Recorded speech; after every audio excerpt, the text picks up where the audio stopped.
بسم اللہ الرحمن الرحیم۔ اللہ کے نام سے شروع جو بڑا مہربان نہایت رحم والا ہے۔ السلام علیکم، میرے چینل میں آپ کا استقبال ہے۔ آپ لوگ کیسے ہیں؟ امید کرتی ہوں کہ آپ لوگ بخیر ہوں گے۔ اللہ تعالیٰ آپ لوگوں کو خیریت سے رکھے۔ تو آج کی ہماری جو ویڈیو ہے وہ سچی کہانی اور تربیتی باتوں کی یعنی مورل اسٹوریز بیس ہے۔ تو آج کا ہمارا ٹاپک ہے شب قدر۔ تو شب قدر کے بارے میں پڑھیں اس سے پہلے میں آپ لوگوں کو بتا دوں، یہ جو کہانی اور قصے وغیرہ ہوتے ہیں یا عبرت اور نصیحت کی جو باتیں ہوتی ہیں وہ ہمارے لیے جو انسان اپنی زندگی کو اس سے بدلنے کی کوشش کرتا ہے، یعنی اپنی زندگی میں اچھائی لانے کی کوشش ہوتی ہے۔ تو یہ کہانیاں اور سچے واقعات جو ہوتے ہیں، یہ ولیوں کے، بزرگوں کے، پیغمبروں کے جو واقعات ہوتے ہیں وہ عبرت اور نصیحت کے لیے ہوتے ہیں۔ یہ عبرت اور نصیحت کا ایک بہترین ذریعہ ہے۔ انسان ان سے بہت جلد اثر قبول کر لیتا ہے اور فوری طور پر اپنی زندگی کو بلند اخلاق و اعمال سے سنوارنے کی کوشش کرتا ہے۔ یہی وجہ کہ قرآن کریم میں عبرت و نصیحت کے لیے جہاں قیمتی مضامین بیان کیے گئے ہیں، وہیں جگہ جگہ انبیاء کے، رسولوں کے اور نیک لوگوں کے حالات بھی بیان کیے گئے تاکہ ان سے دعوت تبلیغ ملے اور ہماری جو ہے زندگی میں اصلاح ہو سکے۔ اسی لیے جو ہے انسانوں کو ایسے واقعات موقع موقع سنانا چاہیے، ہے نا، تاکہ اور انسانوں کو یہ بھی بتایا گیا کہ یہ واقعات جو ہوتے ہیں محض سیر و تفریح کے لیے نہیں ہوتے، دلچسپی کا سامان بھی نہیں، بلکہ یہ عبرت اور نصیحت حاصل کرنے کا ایک ذریعہ ہے۔ ایک موقع پر قرآن کریم میں اللہ تعالیٰ کا ارشاد ہے، لَقَدْ كَانَ فِي قَصَصِهِمْ عِبْرَةٌ لِأُولِي الْأَلْبَابِ۔ یہ سورہ یوسف کی 111 آیت نمبر ہے۔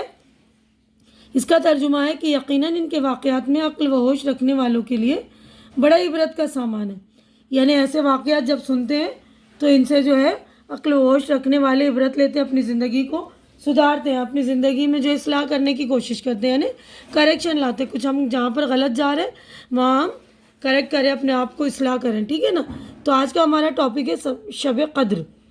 تو رمضان کے دیکھیں مہینے چل رہے ہیں نا، تو رمضان کے مہینے میں ایک بہت بڑی رات آتی ہے جس کو شب قدر کہتے ہیں۔ یہ رات بڑی برکت والی ہوتی ہے۔ اس رات میں عبادت کرنے کا ثواب 1000 مہینے تک نیکی اور عبادت کرنے سے بھی زیادہ ملتا ہے۔ اس رات میں فرشتے زمین پر اترتے ہیں اور عبادت کرنے والوں کے لیے سلامتی کی دعا کرتے ہیں۔ اس لیے اس رات میں اللہ تعالیٰ کی خوب عبادت کرو، نماز پڑھو، قرآن کی تلاوت کرو، دعا مانگو۔ اس رات میں دعا بہت جلد قبول ہوتی ہے۔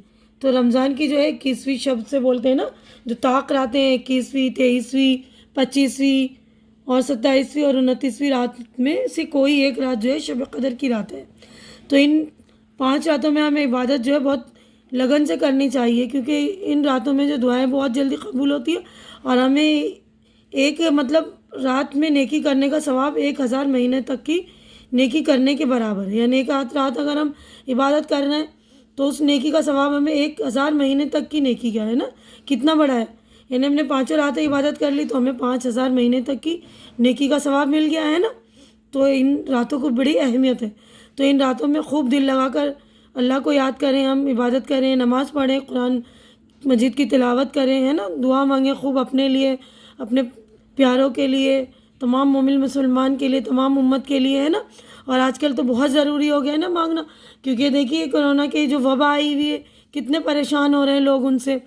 تو آپ لوگ بھی ان راتوں کا فائدہ اٹھائیے۔ اور رمضان کی تو ہر افطار کے ٹائم آپ لوگ اچھی طرح سے افطار لے کے بیٹھیے، کیونکہ اس وقت جو اللہ اور ہمارے بیچ جو ہے بالکل پردہ نہیں ہوتا، اللہ ہماری بات جو ہے ڈائریکٹ سنتے ہیں۔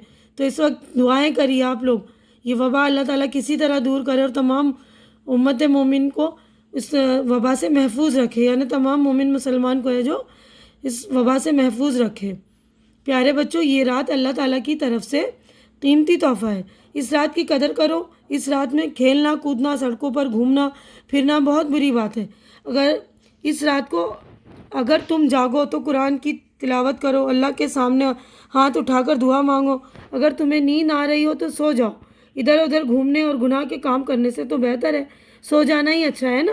یعنی ہم گھوم رہے ہیں، کچھ لوگ کرتے ہیں نا، رات اگر جاگنے والی ہے تو سوچتے ہیں ادھر ادھر گھوم رہے ہیں، ٹہل رہے ہیں، زبردستی مٹر گشتی کر رہے ہیں، بائک وغیرہ چلا رہے ہیں۔ تو یہ سب کرنے کی بجائے اگر آپ کو نیند آ رہی ہے تو سو جائیے، ٹھیک ہے نا۔ تو امید کرتی ہوں کہ میری یہ ویڈیو آپ لوگوں کو اچھی لگ رہی ہوگی. شب قدر کی اہمیت بھی آپ لوگ سمجھ رہے ہوں گے. تو آپ لوگ شب قدر کی اہمیت سمجھیے. رمضان کے پورے مہینے کی بہت اہمیت ہے. تو رمضان کو بھی روزانہ دعا مانگیے. خاص طور سے یہ جو کرونا کا وبا چل رہا ہے نا، اس کے لیے دعائیں مانگیں کہ اللہ تعالیٰ سبھی کو محفوظ رکھے. امید کرتی ہوں کہ میری یہ ویڈیو آپ لوگوں کو اچھی لگ رہی ہوگی. اچھی لگ رہی تو اسے لائک کیجیے، زیادہ سے زیادہ شیئر کیجیے تاکہ زیادہ لوگوں کی اصلاح ہو سکے، زیادہ لوگ اپنی زندگی میں سدھار لائیں. اور میرے چینل کو سبسکرائب کر کے میری حوصلہ افزائی کیجیے. ہماری اگلی ملاقات اگلی ویڈیو میں ہوگی. تب تک کے لیے آپ لوگ اپنا خیال رکھیے، مجھے دعاؤں میں یاد رکھیے. اللہ حافظ.